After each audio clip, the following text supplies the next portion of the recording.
আসসালামু আলাইকুম, ওয়েলকাম করছি রিয়াসাদ আজিম। ভিন্ন ধর্ম মতাদর্শের যারা শুনছেন সবার প্রতি আন্তরিক কৃতজ্ঞতা। আমার ইনবক্স, পার্সোনাল ফোন, হোয়াটসঅ্যাপ সব জায়গায় মোটামুটি সবার একটা আগ্রহ যে বাংলাদেশ ক্রিকেট বোর্ডের প্রেসিডেন্ট কে হচ্ছেন মোটামুটি চূড়ান্ত হয়ে গেছে, আর মাত্র 2-3 দিনের মধ্যে আনুষ্ঠানিক ঘোষণা আসবে।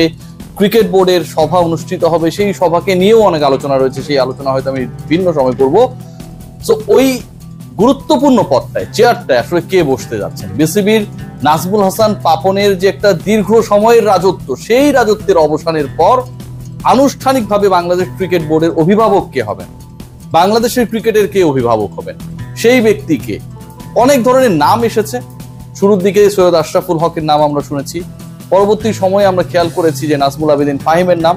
সংস্কার নিয়ে সোচ্চার সবচেয়ে বেশি যে কজন ব্যক্তি ছিলেন তার মধ্যে তিনি একজন, এবং সবশেষ সংযোজন সাবেক captain, chief selector Faruque Ahmed. সবশেষ যে নামটা শোনা গেছে, শোনা যাচ্ছিল অনেকের সাথে, সেই নামটাকে এই মুহূর্ত থেকে আর অনেকের সাথে উচ্চারণ করার, আলোচনা করার প্রয়োজন নেই। আবারও বলছি, যে নামটা অনেকের সাথেই উচ্চারিত হচ্ছিল, অনেকগুলো নামের সাথে উচ্চারিত হচ্ছিল যে এদের মধ্য থেকে কেউ একজন বাংলাদেশ ক্রিকেট বোর্ডের প্রেসিডেন্ট হবেন, ফারুক আহমেদ নামটা এখন আর অনেকের সাথে উচ্চারণ করার দরকার নেই। এটা এখন অফিসিয়াল, ফারুক আহমেদ বাংলাদেশ ক্রিকেট বোর্ডের নতুন সভাপতি।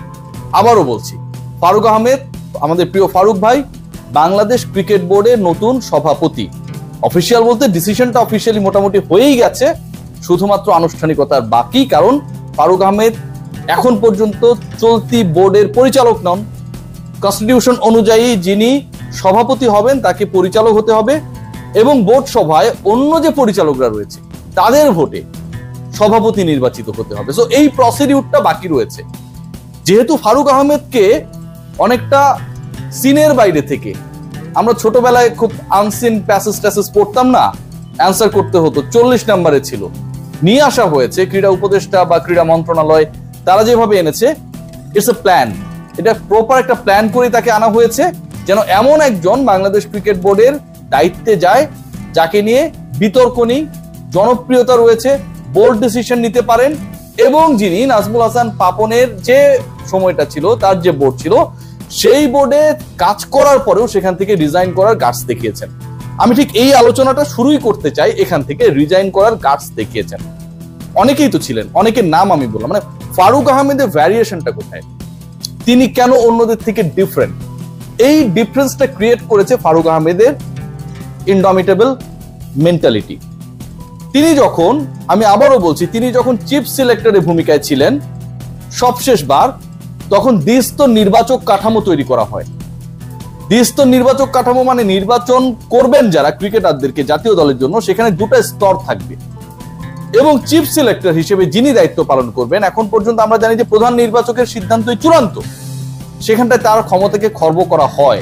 দ্বিস্তর বা 2 টায়ারে হেড কোচ যিনি ছিলেন, চন্ডিকা হাথুরু সিং এ সেই সময়টাই ছিলেন এই দালাল কোচ, আমি বলতেই পারি।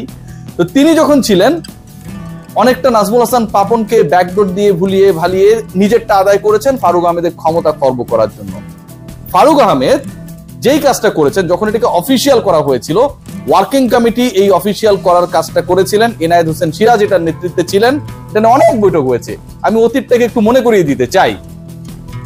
ফারুক আহমেদ সরাসরি রিজাইন করেছিলেন, বাংলাদেশ ক্রিকেট বোর্ডের চিফ সিলেক্টর হিসেবে ফারুক আহমেদ রিজাইন করেন।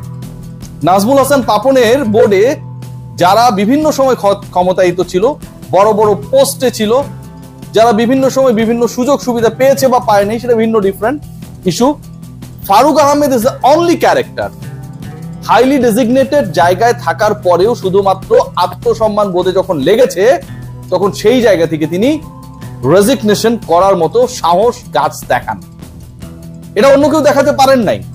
ওই একই চেয়ারে যখন মিনহাজুল আবেদিন নান্নু বসেছিলেন, বিতর্কিত নানা সিদ্ধান্তের কারণে বিতর্কিত হয়েছিলেন, সমালোচিত হয়েছিলেন, আমাদেরকে লজ্জিত করেছিলেন, উল্টাপাল্টা দল করেছিলেন, তারপরেও তাকে না সরানো পর্যন্ত তিনি সরেন নাই। ফারুক আহমেদ সেই কাজটা করে দেখিয়েছেন। আমি যে বললাম, যেই জায়গা থেকে আলোচনা শুরু করতে চাই, ফারুকের কোয়ালিটির আরেকটা জায়গা রয়েছে। অনেকে এখন অনেকভাবে তাকে প্রশংসিত করবেন, আলোচনা করবেন। আমি অনেক বেশি আসলে ফারুক আহমেদকে নিয়ে অনেক সময় অনেক কন্টেন্ট বানিয়েছি, বাট তিনি যখন প্রেসিডেন্ট হয়ে যাচ্ছেন বা এই সিদ্ধান্তটা হয়ে গেছে, তার আগ পর্যন্ত I was waiting for the final touch, যে তিনি যেন কনফার্ম হন, তখনই আমি বানাবো। তখনই আমি আলোচনা করব। ফারুক ভাইও বিভিন্ন জায়গায় ইন্টারভিউ দিয়েছেন, আমি করিনি অবশ্য। তো যে আলোচনাটা আমি করতে চাই যে তার সেকেন্ড ক্যারেক্টার যেটা অন্য কারোর সাথে নেই, সেটা হচ্ছে ফারুক আহমেদ বাংলাদেশের ক্রিকেটের অনলি সুপারস্টার যিনি বিসিবির প্রধান হতে যাচ্ছেন। এর আগে যিনি শুধু প্রধান নির্বাচক ছিলেন না, 2 দফায় প্রধান নির্বাচক ছিলেন, তারও আগে তিনি জাতীয় দলের ক্যাপ্টেন ছিলেন। একজন মানুষের সাফল্যের সিঁড়িটা যদি দেখার চেষ্টা করেন, তার ক্যারেক্টার, তার ভূমিকা যদি দেখার চেষ্টা করেন, একটু যদি অতীতে পাস্টে ফ্ল্যাশব্যাক করার চেষ্টা করেন, once he was the leader of the team, captain ছিলেন তিনি। এবং এই ক্যাপ্টেন ফারুক আহমেদ খেলোয়াড়ি জীবন শেষ করার পর তিনি প্রথম সিলেক্টেড হন এবং সেই সিলেকশনে বাংলাদেশ দল তখন হচ্ছে কোয়ার্টার ফাইনাল ছিল না, টপ 8 এর মধ্যে ওয়ার্ল্ড কাপে চলে যায়। সেই সময়ের প্রেক্ষাপটে সেটাই ওয়ানডে বিশ্বকাপে বাংলাদেশের সেরা সাফল্য ছিল। মুশফিকুর রহিমের মতো একজন ক্রিকেটারকে ওই অল্প বয়সে ইংল্যান্ডের মতো জায়গায় খেলানোর যে সাহস, যে গাটস দেখানো, সেটাও ফারুক আহমেদ করেছিলেন সেই সময়টায়। খালেদ মাসুদ পাইলটকে বসিয়ে মুশফিককে খেলাতে হবে, এরকম একটা ডিসিশন। এবং শেষ পর্যন্ত সেই মুশফিক বাংলাদেশের ক্রিকেট ইতিহাসেরই অন্যতম সেরা ব্যাটার হিসেবে নিজেকে প্রমাণ করেছেন। ভাবতে পারেন ফারুক আহমেদ দ্বিতীয় দফা যখন দায়িত্ব নেন সিলেকশন প্যানেলের, সেই সময়টায় বাংলাদেশ দল অনেকটা আপস এন্ড ডাউনের মধ্যে রয়েছে।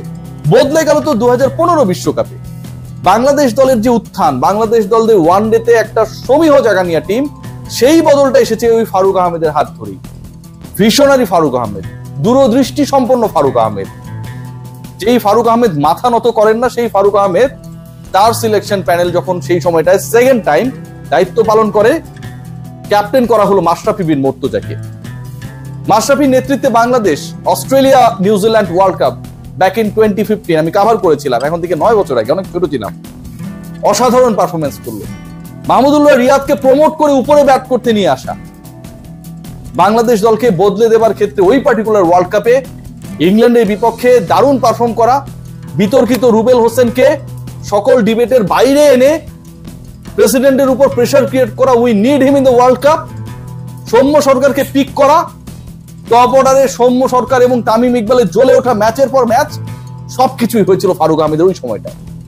আজকে সবকিছু স্মৃতি রোমন্থন করি আমরা 15 ওয়ার্ল্ড কাপের কথা বলি, আমরা কথা বলি তামিম ইকবালদের সেই 2007 ওয়ার্ল্ড কাপের কথা, মুশফিকদের কথা বলি, কিন্তু এই ক্রিকেটারদেরকে তৈরি করা, সুযোগ দেয়া, ম্যাচিউর বানানোর ক্ষেত্রে যে লোকটা অক্লান্ত পরিশ্রম করেছিল, বিহাইন্ড দ্য সিন কাজ করেছিল, ইনডমিটেবল ফারুক আহমেদকে নিয়ে সেই আলোচনাটা আমরা খুব কমই করি।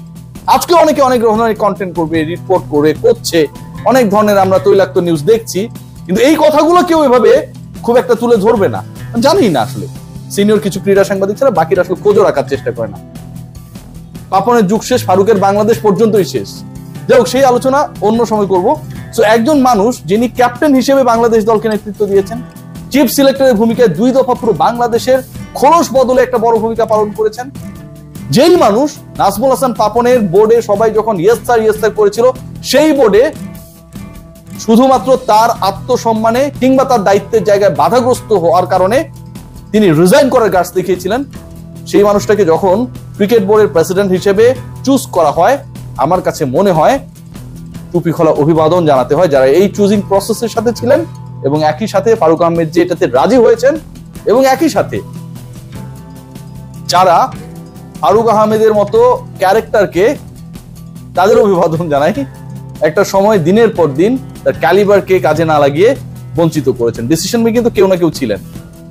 আসলে কেউ জানে না কখন কি ঘটে, কার ভাগ্যে কি লেখা থাকে, সবকিছু অনিশ্চিত। এই মুহূর্তে কথা বলছি, পরদিন আমি থাকবো কি থাকবো না, আমাকে যারা শুনছেন তাদের অনেকেও হয়তো জীবনটা পাল্টে যেতে পারে। ভালো খারাপ সবকিছু মিলিয়ে বলছি, কেউ জানে না। ফারুক আহমেদের জন্য শুভকামনা। আনুষ্ঠানিক প্রসিডিউর বাকি, but he is going to be the next BCB president